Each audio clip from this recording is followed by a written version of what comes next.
இப்போ நான் இந்த உலகை சுற்றி வந்த பயணத்திலிருந்து திரும்பி வந்துள்ளேன். நான் 5 மாதங்கள் தனியாக இருந்தேன்.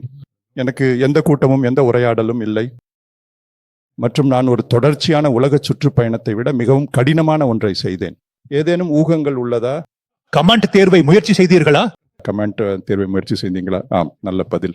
ஆனால் சாட்டை இப்போ அவர் கமாண்ட் தேர்வை பற்றி பேசுகிறார். நான் சமீபத்தில் 3 மாதங்கள் கடலில் கழித்தேன் என்று நினைக்கிறேன். நான் பசிபிக் கடலில் இருந்த போது ஒரு நண்பரிடமிருந்து ஒரு செய்தி வந்தது. நீங்கள் ஸ்டாஃப் கல்லூரியில் நாவிகேஷன் தேர்வில் தோல்வி அடைந்தீர்கள். மீண்டும் புஸ்தகங்கள் தெரியுமா? ஆம், அது ரொம்பவே நகைச்சுவையாக இருந்தது. நான் சொன்னேன், சரி போதும், நான் திரும்பி வருகிறேன். அதனால நான் திரும்பி வந்தேன். ஆனால் நான் கமாண்ட் தேர்வில் பங்கேற்கல. அதனால அது ரொம்ப பிறகு நடந்தது.